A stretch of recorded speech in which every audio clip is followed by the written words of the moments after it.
ಪ್ರತಿ ವರ್ಷ ನಾವು ಭೂಮಿಯಿಂದ 8 ಮಿಲಿಯನ್ ಮೆಟ್ರಿಕ್ ಟನ್ಸ್ ಆಫ್ ಪ್ಲಾಸ್ಟಿಕ್ನ ತೊಗೊಂಡೋಗಿ ಸಮುದ್ರಕ್ಕೆ ಎಸಿತಿದ್ದೀವಿ. ಆ ಸಮುದ್ರ ಹತ್ರ ಪ್ಲಾಸ್ಟಿಕ್ ಎಷ್ಟಿದೆ ಅಂದರೆ ಎಲ್ಲಿ ನೋಡಿದ್ರು ಬರೀ ಪ್ಲಾಸ್ಟಿಕ್ಗೆ ತುಂಬಿಕೊಂಡಿದೆ. ಒಂದು ಅಡಿಗೆ 5 ಚೀಲ ಸಿಗುವಷ್ಟು ಪ್ಲಾಸ್ಟಿಕ್ ಇದೆ. ಆ ಪ್ಲಾಸ್ಟಿಕ್ ಎಲ್ಲ ಏನಾಗ್ತಿದೆ, ಎಲ್ಲಿಗೆ ಹೋಗ್ತಿದೆ? ಆ ಪ್ಲಾಸ್ಟಿಕ್ ಎಲ್ಲ ಗಾಳಿಗೆ ತೂರ್ಕೊಂಡು ಅಲೆಗಳ ಜೊತೆ ಸೇರಿಕೊಂಡು ಸಮುದ್ರ ಮಧ್ಯಭಾಗಕ್ಕೆ ಹೋಗ್ತಿದೆ.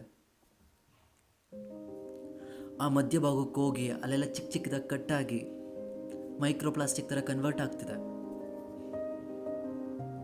ಆ ಕನ್ವರ್ಟ್ ಆಗಿರೋ ಮೈಕ್ರೋ ಪ್ಲಾಸ್ಟಿಕ್ನ ಏನು ಗೊತ್ತಿಲ್ಲದಿರೋ ಮುಗ್ಧ ಜೀವಿಗಳು ತಿಂತಿದ್ದಾವೆ, ತಿಂದು ದಿನೇ ದಿನೇ ಸಾಯ್ತಿದ್ದಾವೆ. ಲಾಸ್ಟ್ ಇಯರ್ ಬಂದಿರೋ ಡಾಟಾ ಪ್ರಕಾರ 1 ವರ್ಷದಲ್ಲಿ 10 ಲಕ್ಷ ಜೀವಿಗಳು ಸತ್ತಿವೆ. 1 ಗಂಟೆಯಲ್ಲಿ 117 ಜೀವಿಗಳು. ನಾವು ಮಾತಾಡೋ ಈ 1 ನಿಮಿಷದಲ್ಲಿ ಎಷ್ಟೊಂದು ಜೀವಿಗಳು ಸತ್ತೋಗಿರ್ತವೆ. ಇದಕ್ಕೆಲ್ಲ ಯಾರು ಕಾರಣ? ಇದಕ್ಕೂ ಸಂವೃಕ್ಷಗೂ ಏನು ಲಿಂಕು? ಇದ್ರ ಬಗ್ಗೆ ಮಾತಾಡೋಣ ಮುಂದಿನ ವಿಡಿಯೋದಲ್ಲಿ. ನಾನು ಮಧು.